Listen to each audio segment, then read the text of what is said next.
Hello everybody and welcome back to W12 Universe. My name is Jitch, this is Monday Night Raw. We are celebrating today, that is what we are doing. We are taking the time to celebrate the importance that is the 29th ever episode of Raw. It's an annual thing, it's a very special and very important thing. Everyone always celebrates their 29th episode, so this is what we call Raw Homecoming. AKA there was only 13 people available in the back, so we booked all of them, even though half of them are SmackDown people. That's the justification I've come up with for why everyone is here. Homecoming. From Toronto, Ontario, Canada, weighing 241 pounds, the rated R superstar, Edge. Just a completely random episode of Raw. You know, episode 29. What am I saying random? That's a classic. Everyone always celebrates their 29th episode of something. Oh man, wait until you see what we've got in line for the 29th episode of SmackDown. Whew.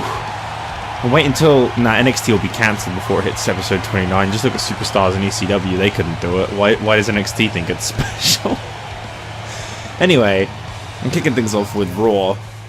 Kicking things off on Raw even, with Edge going up against the former World Heavyweight Champion Jack Swagger. These two with their storied history. His opponent from Perry, Oklahoma, weighing 263 pounds, the All-American Jack Swagger. I never noticed that the bottom Minitron, the one that's got the word Swagger on it, doesn't actually all stay on the platform that it's on. Some of it's hanging off. I know that's completely pointless to bring up. I just wanted to say I've never ever noticed that before. And it just really surprised me. I had no idea. I thought it all fit on the stage perfectly. But it very slightly hangs off the edge right at the end. Just felt like mentioning that. Because now that I've seen it, I can't stop looking at it. It's on the other side too! Look over there, King. Are those brass knuckles? Oh, what is he doing? Hey, ref, come on. Well, Edge was looking to qualify Oh no, a big shot of another for Money in the City Bank. Cosplay. And I think he's just been screwed. Jack Swagger was told that if he could win this match, he would get to pick the stipulation for his match with Batista. I know it's a bit of an odd way to go, but Swagger, brass knuckles, referee, what are you doing? What was that? He just got really like nervous. Oh my god, there's so many people in this crowd. Edge thinking one or two moves ahead with each hold. You know when you really screw up a spot? This match shouldn't even be happening right now. That should have just been the pin right there. That was what we had planned in the back for this match. Me, Edge, and Swagger, we were all talking. And that's what we had planned. Oh my god. Still get people telling me how I can improve this series as if it's like a real company that needs improving. It's like it's me playing a game. Calm down. I appreciate that you take it so seriously, that you're so interested, but man, I ain't listening. I'm booking it my way. And there's the technique of the two-time All-American. Posted an episode of TNA and like every single comment is just something I need to do differently, and I'm just like, okay, I'll continue doing the things you don't want. Oh yeah. Kiss that armpit. Some fans say Swagger has a superiority complex, but he's certainly not short of confidence. To be honest, I was originally hoping for Edge to win this because I wanted him to qualify for Money in the Bank. There's still time. This doesn't count as his only qualifier. There'll be potential other opportunities for Edge, as this wasn't even supposed to be one. I'm kind of thinking of just pretending that stipulation didn't exist actually, because I wasn't really counting. I mean, we could say the stipulation was thrown out when management caught Swagger using brass knuckles. To say that the stipulation was thrown out. So Swagger won't be getting to pick his match against Batista either. Because he disrespected everybody. If you're just joining us, welcome to Monday Night Raw. I'm Michael Cole. I don't know why he's working the arm so much. The King Lawler. This isn't fair, man. Edge was struck. He was struck with brass knuckles. And you think he can get away with this? Oh, Swinging neck breaker. Swinging, and Michael Cole sounded really surprised about that. Time and again, Edge has shown that he's Swinging capable neck of doing breaker. anything That's, I to win think a that's what match. that's called. And that makes him extremely dangerous. Where's this one? Oh, it's just the same as the other one. Okay. Kind of just want to wrap this one up because it was brass knuckles, you know. Edge shouldn't really be able to put up much of a fight after that. It's kind of a known thing to knock people out. It's just that the referee got really embarrassed for a minute. Edge may be many things, but one thing he's not is afraid of a fight. I just can't get over the physicality of this match. And they're just getting the hell beaten out of him. And a kick out Can't of wait two to by see all Edge. those great SmackDown superstars make their returns to Raw. 'Cause I think, barring Del Rio, every single person who's competing tonight was a part of Raw before the draft. At times deranged. Oh, okay. Well, this could help balance things out. Batista. Batista! Oh, Batista. Edge taking advantage of the situations that are given to him. Big move. This is definitely a situation that has been given to Edge, that's for sure. Batista has come out, and I think he's provided quite the distraction. Edge is so good at what he does. He's the best. Jack Swagger going for a gut wrench power bomb. No, that didn't quite work out in his favor, though, did it? Connected? Edge. Oh, look at this. Wow, that was a massive I looked at it. suplex. I looked at all of it. Tremendous damage right Well, to the Batista arm. obviously must have taken exceptional notice of those brass That knuckles. arm's not going to be good for much after this assault. Apparently a very classic move done by Swagger's tag team partner William Regal, so I guess we know who put him up to it. Debilitating impact to the spine and back. And now it's Edge who's in complete Appears to control. backfire. From the moment Batista came out, he provided the perfect distraction. Oh my gosh. Distraction. Just slammed right That's into so the weird. Sound like one of them really British YouTubers. Distraction. The weighted our superstar. I don't know who I'm parodying. I don't actually know any YouTubers that sound like that. Oh, look out!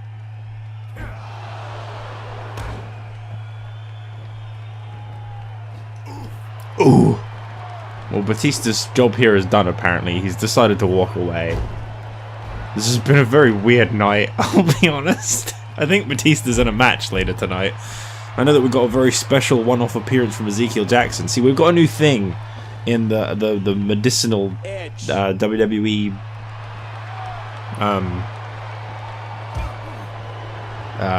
practices where we're apparently we're trialing using injured superstars. We're gonna see how that works. And Edge heads for the top rope. He doesn't know how to use his normal spear, does he? The AI doesn't actually know how to do There it. we go. Oh, Spear by Edge. that's all right. I like the super spear. It's pretty cool. His shoulders are down. 1, 2. Well, there you go. Edge picks up the victory and qualifies for Money in the Bank. Because Batista coming out, that kind of doubled out the brass knuckles, and now it is a qualifier, and Edge is in. That's right, everybody. Changing the rules 5 times in a match. Well done, Edge. You've qualified for Money in the Bank. You got Batista to thank for that one, so remember that if you win the briefcase and cash in on him. He helped you, Edge. He helped you. Let's move on to the next one. I think it's a tag team match with Ezekiel Jackson teaming up with, like, Del Rio or something, I think. I can't honestly remember. I guess we'll see. Oh yeah, that's right. I don't have to cut any of this video because I'm using all of the match card that the game provided. That's right, we've got a special SmackDown and Raw tag team match. We've got 2 superstars from SmackDown in Del Rio and Tyson Kidd coming to this special 29th episode Homecoming to team up with Raw superstars Ezekiel Jackson, who's making a special appearance despite injuries, and the World Heavyweight Champion Batista. Scheduled for one fall. Introducing first, representing the powerhouse from Harlem, New York, weighing 309 pounds, Ezekiel Jackson.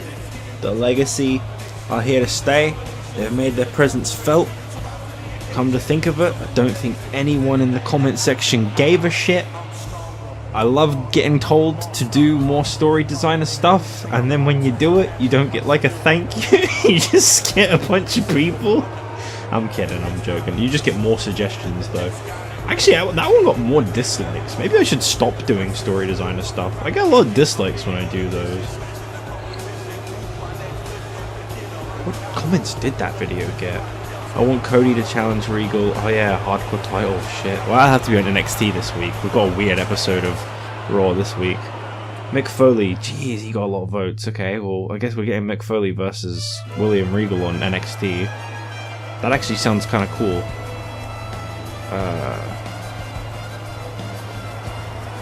Yeah.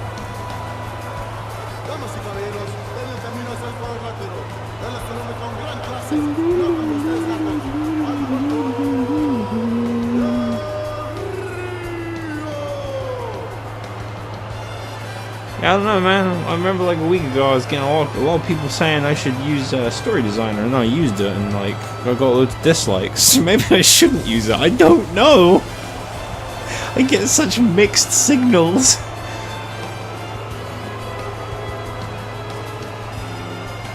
Oh god. You know what I think really put me off Del Rio? Other than the fact that he's just really bland. His attires are bland as fuck too. I like a person with a lot of character. I like a person with a lot of designs. Having an A on your dick is not a design. I was so weirded out when he won the WWE title. Or did he win the World Heavyweight first? Can't remember which one they pushed him towards first, actually. I think it was the World Heavyweight. Because he was feuding with Christian? And then he came to Raw? Went for Punk? From Calgary, Alberta, Canada, weighing 199 No? pounds, That doesn't sound right. Tyson Kidd. Well, his first title win was, no, he won Money in the Bank, and he cashed that in to get the WWE title, which was his first WWE title. But I can't remember if he won the World Heavyweight before or after that. I want to say before.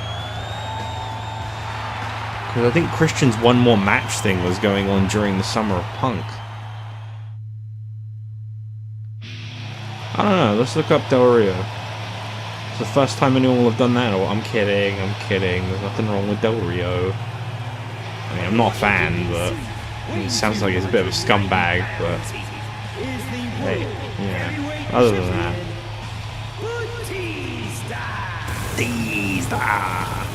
They went real hard at him winning world titles, though, if I remember right.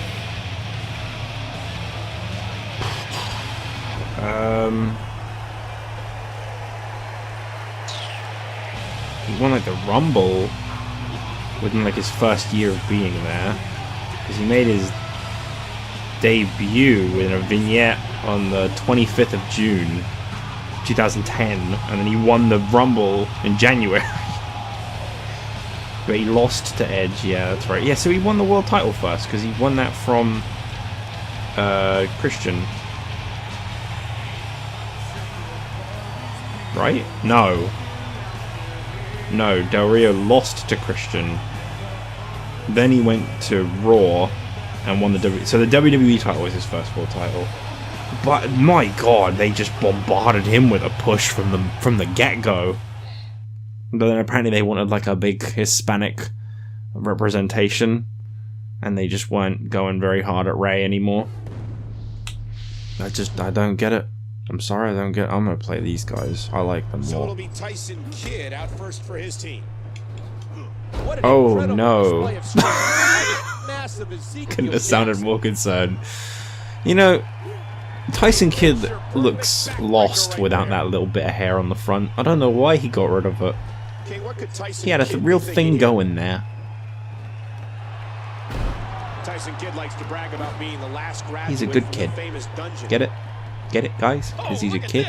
Not the position. Apparently this was a remarkable match. Every single match on this show was. That's why we're doing the show the way we are. Who's going to get the advantage and maintain control? Not really sure what was remarkable about it. I'm not really sure where they're going with it. I can't tag Batista, which is a little scary. I don't really want Batista turning heel on Tyson Kidd.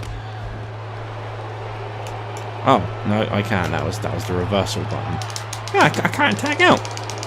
We haven't had a cutscene yet. And he escapes the hole. I guess Tyson Kidd's just going to try and get a victory over Ezekiel Jackson all by himself. A lot of mercy to be shown here. Can I? Ah, I can tag him. Okay, good. But I can't play as him. Something's gonna happen then. Check out WWE.com. You'll find updates and blogs from all your favorite superstars. Ah, those updates and those blogs, I tell ya. All my favorite superstars. Alright, go on then. Tyson Kidd's gonna have to squash Ezekiel Jackson if I can't play as Batista as well. I wanted Batista to get the win, because obviously, you know, the World Heavyweight Champion should probably be protected in a random tag match. But hey, Tyson Kidd's just gonna have to beat up Ezekiel Jackson, I guess. We can blame it on the injuries that he's going through. The fact that he probably shouldn't be competing in this match. A win in this one is absolutely huge. Oh boy, I think the referee is out of it. That was a perfect connection though, kid. I'll give you credit where it's due. Look at the WWE Champion and the World Heavyweight Champion under one roof here on Raw tonight. Stone Cold Steve Austin set to go up against D-Generation X after he defeated Triple H this past Friday on SmackDown. That's going to be a very interesting match. Stone Cold Steve Austin could be looking at loss number 4. I mean, a handicap match against DX. That is not something that you want. I can't seem to throw him in the corner. There you go. That's what I was trying to do every single time I threw Del Rio. Okay.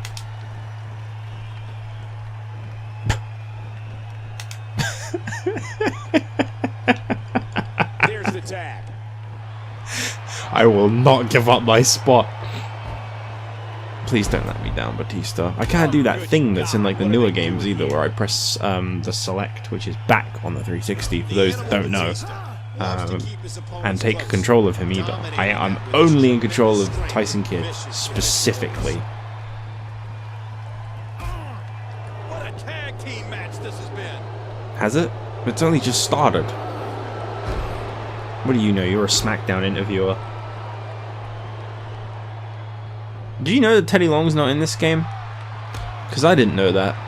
So I'm just going to tell everybody now that I'm doing that Undertaker video. Remember the one where he's like running left and right and then he starts like stomping his feet? Sprays water all over his face. Yeah, Teddy Long's not in this game. I went to the story designer because I was going to originally have Austin talk to Teddy Long about the stuff that he announced on SmackDown, but he's not in the game. So Teddy Long's going to be taking a small leave of absence. He's still the general manager, he's just not going to be appearing on screen for a year. We'll just... I mean, to be honest, I don't really want to be one of those companies where the general managers make that many appearances anyway, so I'm okay with that. I'm just throwing it out there, like, he's not going to be making another appearance for a long time. I don't think he's in 13 either, because they kind of like wrote him off for a while. But that's right, there's like John Laryngitis in that one. He catches him with the axe handle. And he gets the tag. You know, this is someone that Tyson Kidd could beat up, considering they're both on SmackDown too. There's also someone who's not won a match yet, so it's not exactly like Del Rio's got this huge reputation to uphold as like a tough guy. As I said before, I'm not a Del Rio like hater. I'm not like a hater. I don't think he's a world champion, but I think he could be a solid like Intercontinental champion. It's just weird to me because WWE, I don't think they ever really gave him a mid-card title. He might have been US champion like once, but he was one of those guys that they brought in and he was just exclusively like, yep, that's our world champion. He's gonna win world titles. They had so much faith in him. He's taking out the trash. Oh no! I don't know. I want to rewatch a lot of the stuff around the times that I'm currently doing. I just don't have a network account, so I can't really do that. Plus, I want to catch up on my favorite YouTubers first, because I'm a gamer and a YouTuber guy first. And I'm a wrestling fan like 4th. So it's not really like a huge priority to me to watch. We got a tag.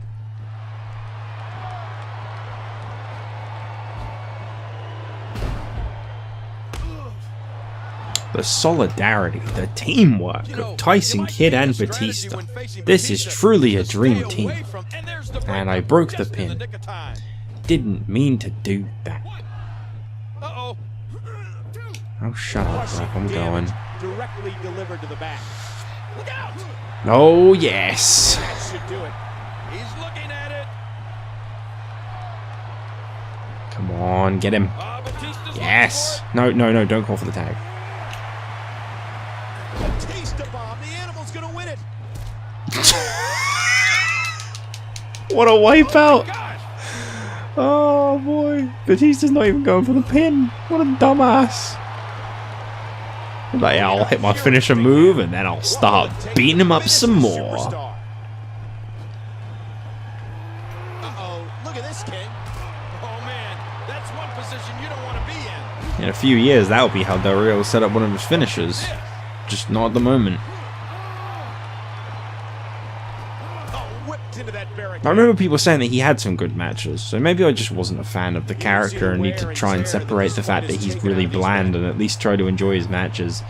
I don't know. You might get the best of Batista on occasion. You might even As I say, I do kind of want to like see it all again at some point. Batista with dominating strength.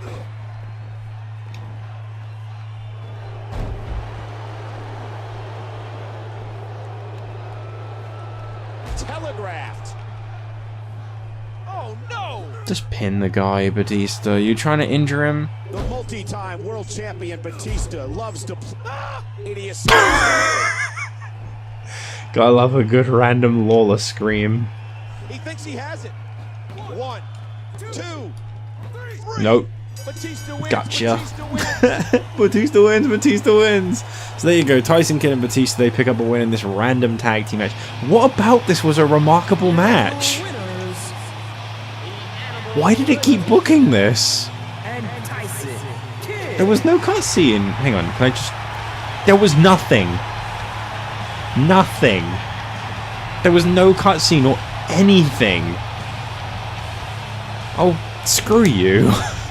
Okay, on to the next match. Anyway, as I remembered, I don't have to cut these, so... Yeah, now we got this mess. Poor Cody. I mean, at least there's kind of like a story for this one of like... This is a Money in the Bank qualifier.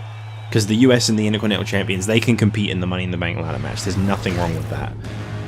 And this is who McMahon has paired Cody with. Because the man's back behind the desk now. Kozlov and Mason Ryan have been cleared to compete. They could be one of Kevin Nash's partners, actually. I'm having a lot of confidence in this game by saying this is a Money in the Bank qualifier. I'm really putting a lot of trust in it that Kevin Nash's partner isn't going to be something ridiculous like Ricky Steamboat. No, Ricky Steamboat would be ridiculous. He's a great wrestler. Like Yoshitatsu, because he's a great wrestler. But him and Nash would be a very strange combination. That would seem like Nash was also being screwed around with. Oozing in those boos. The man who has only ever won one match and lost 7. That is Cody Rhodes' partner for this one. It's very obvious that the US champion is being punished. Which makes sense, he ran down Vince's golden boy. They never laid a finger on Vince though. He should be grateful. The Legacy are quite relentless when they want to be, and they never touched McMahon. They never actually went for the boss.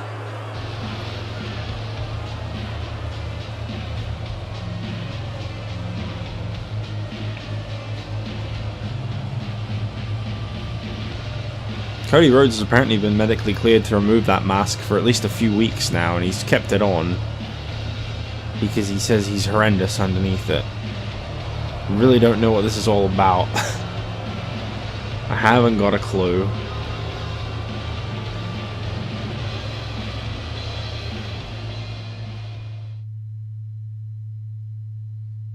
Being made to team with Santino, though, that's a harsh punishment, and especially going up against Nash. I think it's pretty safe to say. Okay. That's Dustin Roberts.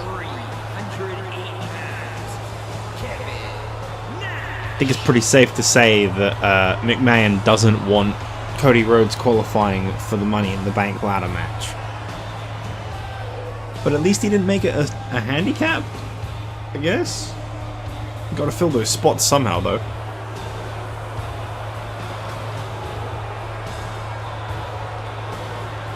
Randy Orton is currently the only guy as a member of the... Oh no, sorry, Edge qualified earlier, that's right. Randy Orton and Edge are the current qualified people for the Money in the Bank ladder match from Raw. After this, we'll have 4 participants, which means there'll only be 2 more participants to find out for the Raw Money in the Bank ladder match. Meanwhile, over on SmackDown, there is only Christian confirmed so far, because this isn't SmackDown, despite the appearance of SmackDown superstars tonight. Tyson Kidd did not qualify for the Money in the Bank by winning that tag match, that is for sure. Although that would have made some sense, but then what would Batista have gained? Oh, good God.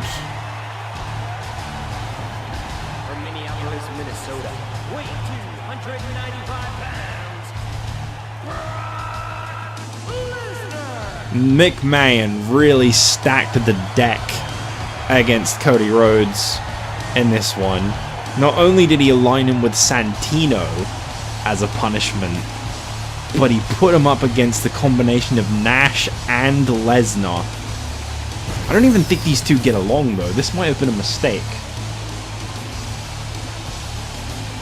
I don't actually think Lesnar and Nash will be able to see eye to eye. But when I mean there's a Money in the Bank spot at stake, that might not matter. What's going on here? Oh, okay, yeah, we're seeing some problems already. What's going on here? It looks like there's a little confusion about who's going to start things out here. Okay, well, that's to be expected, I suppose. Kevin Nash and Brock Lesnar, I mean, that might be something that Cody can use to his advantage, but do we really want Santino Marella in Money in the Bank? I say no. And this tag team match has begun. Don't you even. Don't you cane me. Your Kane and Batista matches when you first debuted. I haven't forgotten. That's the reason you've been punished so hard. Here should ease any friction that they're having. The tag is made. Okay, Kevin Nash actually did make a tag. What do you think's going through the mind of Santino right now, King?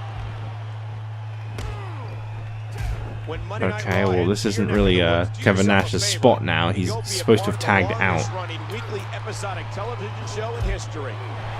Gonna get himself disqualified. Referee's doing this hand motion thing. There you go. Can't play as Brock in this match either. This Brock Lesnar guy may physically be on a completely different level than anybody else I've ever met. This Brock Lesnar guy? This fella Brock Lesnar. Michael Cole and Jerry the King Lawler calling the action. Lesnar is someone who I think winning the Money in the Bank briefcase would honestly be deadly, even to Batista. Because the thing about Money in the Bank is obviously, you know, Batista versus Brock Lesnar, that sounds like a money match. That sounds like it's just chaos waiting to happen. Although, once again, Santino is making a joke out of someone, because that's just what he does. That's why he gets punished.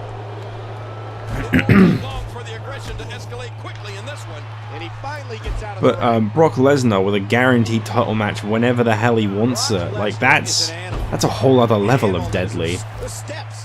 And the same goes for Kevin Nash, really. These competitors will always be looking to unleash their finishing maneuver. And when that happens, the complication of the match can change in a heartbeat. And we knew that Cody Rhodes was going to be in a bit of trouble having to face Kevin Nash and Brock Lesnar at the same time. But Nash now taking out Lesnar's tag team partner is going to make things a lot worse. And that makes Brock Lesnar one of the most dangerous men in WWE.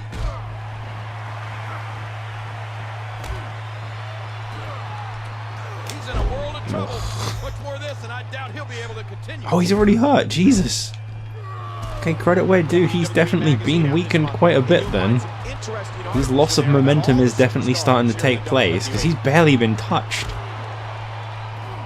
Cody Rhodes is a capable high flyer. He doesn't go high risk often, but when he does, he's effective.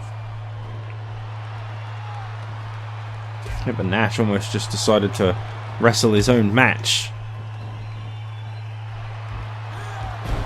Try and get his point across. This is actually Brock Lesnar and Cody. They're the legal men right now. I don't know what the hell Nash is trying to pull. And there's the count.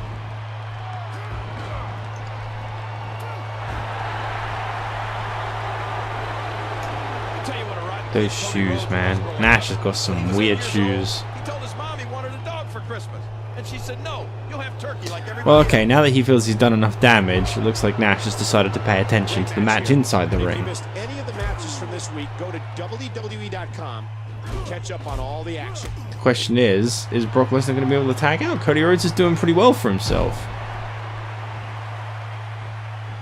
Does Brock need to tag out, actually? That's the other question. I'm watching Nash's arm. Great enjoyment. Yeah, there it goes.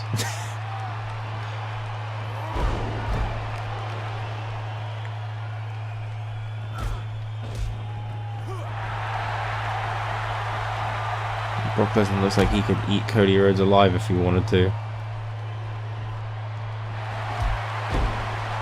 This is definitely not Cody or Santino's night, I would have to say.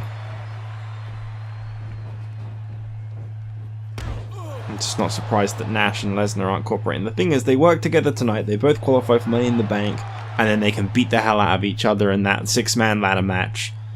It's one night of cooperation for huge rewards.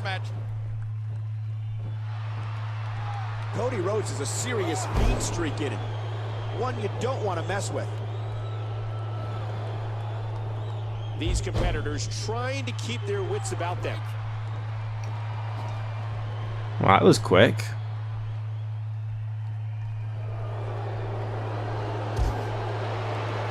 And King, a move like that really shows the time he spent watching tape and studying. Oh, there you go. That's to be expected. Kevin Nash obviously was getting a little tired of watching Brock Lesnar get the job done.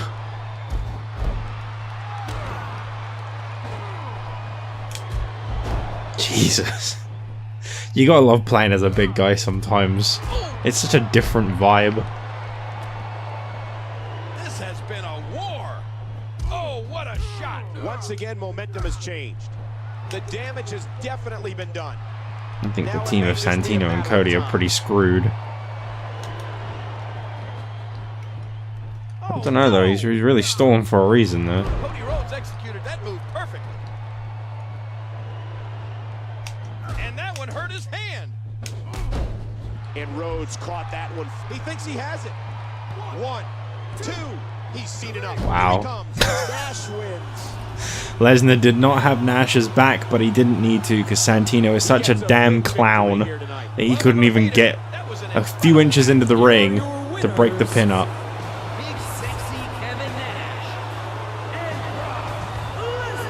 Okay, well, Brock Lesnar and Kevin Nash have both qualified for Money in the Bank. Joining Randy Orton and Edge is a really dangerous looking night. I would hate to be whether it's Jack Swagger or Batista. I'd hate to imagine either of these two being the holders of the Money in the Bank briefcase. There's an alliance I don't think you'll be seeing again anytime soon. I don't know though, what's happening? Okay, Nash is looking to squash the beef now that they've won, but that's not really surprising, is it? I mean, honestly. Brock Lesnar would have no interest in working with Nash. Nash, I mean, he almost tried to overshadow Brock Lesnar in the whole match. And obviously Lesnar will not have forgotten about Nash attacking him in that World Championship qualifier for Fatal 4-Way. So it makes a lot of sense that Lesnar would do that. As we move on though, up next, the WWE Champion from SmackDown, Stone Cold Steve Austin. He has come here to Raw tonight, and he's going to face off against the first WWE Champions, the first champion, Triple H, who he defeated one-on-one on SmackDown this past Friday, as well as his tag team partner and the second ever WWE champion, Shawn Michaels.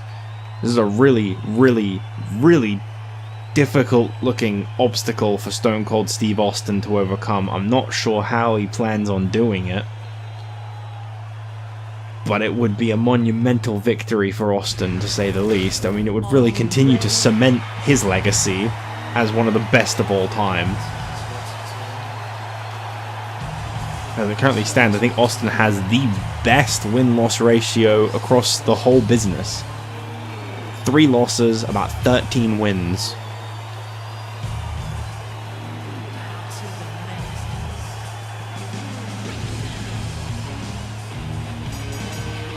The following handicap match is scheduled for one fall.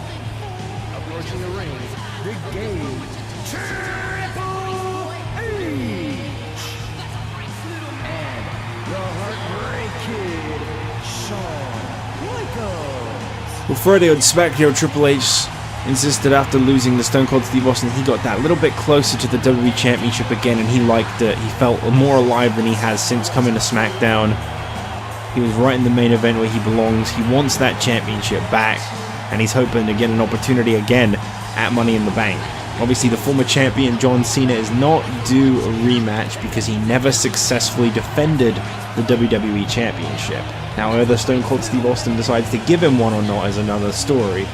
You know, there was a lot of speculation that Christian deserved an opportunity against Stone Cold, as the two have never actually faced off when Christian was at 100%, with Stone Cold targeting Christian before the Fatal 4-Way match.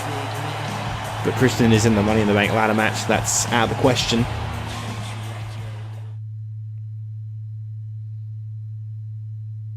We are awaiting the WWE Champion. And there he is.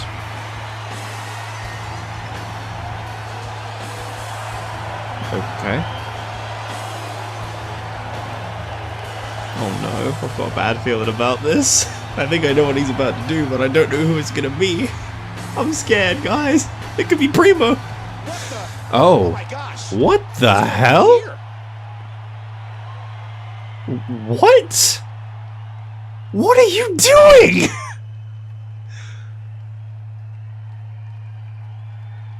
Have you lost your damn mind? I'm speechless. So the ECW champion Nemesis has decided to attack Stone Cold Steve Austin and take his place in this main event because he thinks he can beat DX. I'm actually speechless. This is Nemesis's first ever main event on Raw. He's still got a very long way to go. I mean, the guy's very much a rookie. I don't know what he did to Stone Cold Steve Austin to have laid him out. Must have been at least a joint effort from him and Jetstar, to say the least. Like, that couldn't have been him on his own. The Disciples must have taken out Austin together.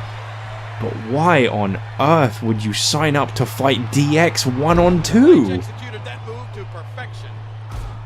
Straight right by Triple H. I'm hoping that we'll get some answers on NXT as to why the hell he did this, because this doesn't make any sense to me. Oh no! What did we just see? How sudden was that? And there's a hard shot delivered by the game. Intercepted. I mean, credit to him, he's facing them. I mean, I don't know why he didn't bring Jetstar with him and make this a tag team match. I think the Disciples of Darkness versus DX would have at least been a fraction more balanced of a match.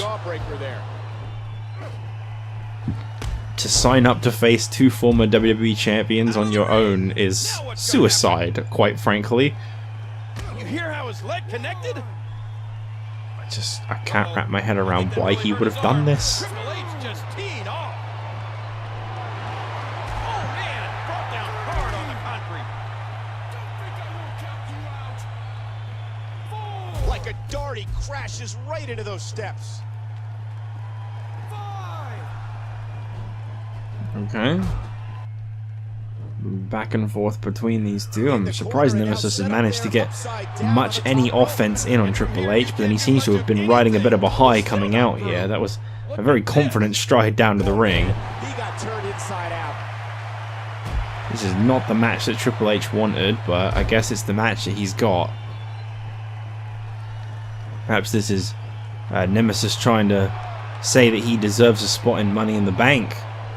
Perhaps he's just trying to put NXT more on the map and the ECW Championship, and he just wants to be taken more seriously. I don't know. Maybe he feels he's already above it and he wants to be the main event of Raw. I can't honestly understand what would provoke a guy to want to fight DX 2-on-1 and in the process lay your hands on Stone Cold, because you know he's going to pay for that.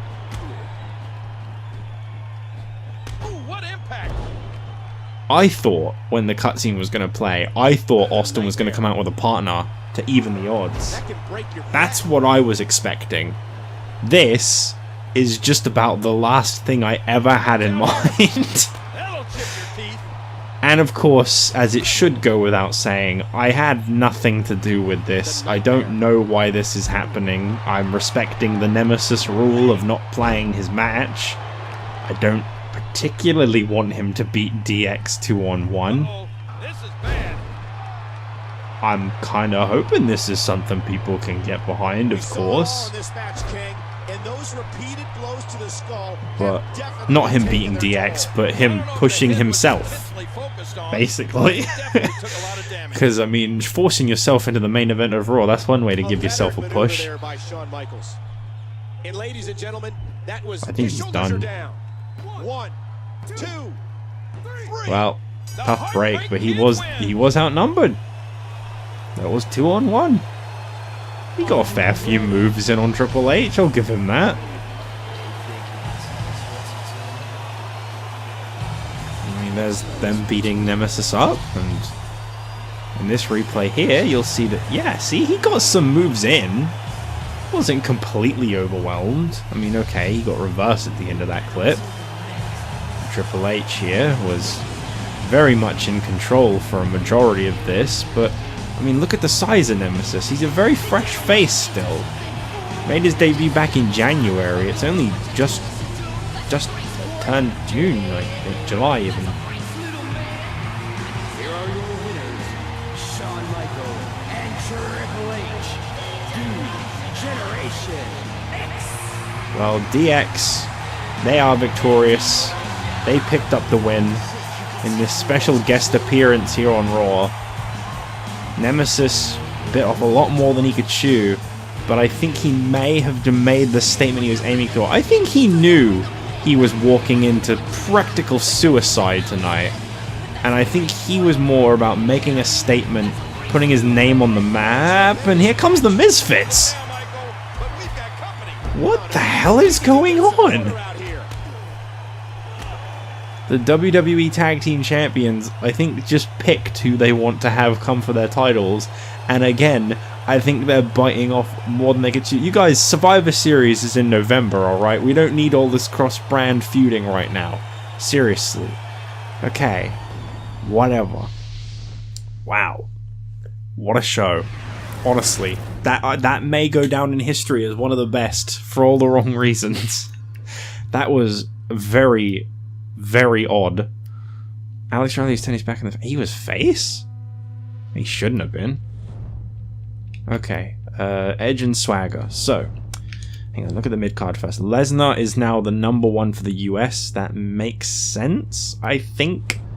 And DX are now in the top contention for the Raw tag titles, so, you know, whatever. Okay, so as far as Edge goes, he is still #2, whilst Jack Swagger remains at 6. Their match did not have any inflection on where they are in the rankings. Ezekiel Jackson, for the record, is still injured, so that he won't be in the ranks. As for Batista, he's the champion, so it won't affect him either. So Alberto Del Rio and Tyson Kidd, as we seem to have had some guest appearances from SmackDown. Tyson Kidd has remained...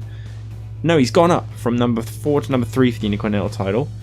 And in regards to the WWE Championship, Del Rio has remained at 23, whilst Tyson Kidd has found himself an increase of 10 ranks from 22 to 12.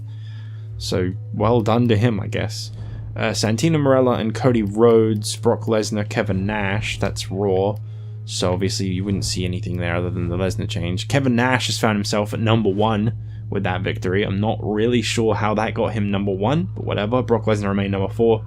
As for Cody Rhodes and Santino, Cody Rhodes took a drop from 13 to 14, while Santino Marella remains at 23. No matter what happens, that guy just does not go any lower, I swear. Nemesis has lost to D-Generation X. Probably hit him. No, it didn't. He remained at 22, and obviously he wouldn't be on there. As for DX's victory, Triple H has gone from 15 to 2. Quite a jump. And Michaels from 13 to 5. I think because this is fresh rankings, each win really matters at the moment on SmackDown, which is actually pretty good to see. It's very refreshing. Kind of wish every title had really fresh rankings like that, because then we could be building our top ranks based on who's winning the most. What is Santino's momentum like? Because he got hurt really quick. It's not even that low. His stats haven't been affected by it, but then his durability is only 60. So that's probably what that is. Anyway, so coming up on NXT this week, we've got remarkable matches, and at the moment I'm trying to let those happen. So we've got Brodus Clay versus Michael McGillicuddy and Justin Gabriel versus Husky Harris. But in the main event, we're going to be seeing the... Oh, no, I wanted to defend the Cruiserweight title and the Hardcore title on NXT this week. Well, Sin Cara's just going to have to weasel his way onto SmackDown with another few more days as champion, because I can't rebook William Regal's this week, whereas I can rebook Sin Cara's for just 3 days after NXT on SmackDown. So once again, Sin Cara gets more days as champion. He's now up to like 50, I think, when he finally defends the title. He's been told he has to defend the title the next 2 weeks in a row, or else he'll be stripped of the title, unless of course he loses it.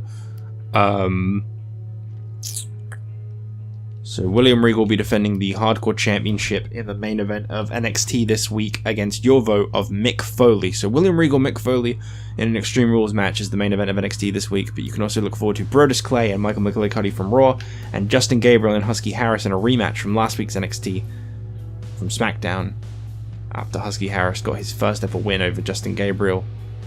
So there you go. Also, maybe we'll get some words from the ECW champion Nemesis on why he did what he did. But we'll see about that in the future. Thank you all for watching this episode of Raw. This has been a chaotic episode. I don't really know what to say, other than I'm actually kind of glad I let those matches happen, because it was kind of like weirdly cool. It was bad, and it didn't really help promote Money in the Bank, don't get me wrong, but it was also kind of cool in a way, and I look forward to seeing what else this has got up its sleeve in a weird way. I really do. These remarkable matches could be some interesting things. I guess we'll see though, as long as it doesn't book the same match every week. Otherwise I might just do that in the future. I might just kind of space them out if it's the same match that's already happened before. Like, because it's going to keep booking it anyway, so I might just like be like, well, we'll take a week off of that and then we'll let it happen next week. So yeah, there's that. Anyway, thank you for watching. I'll see you guys later. Bye.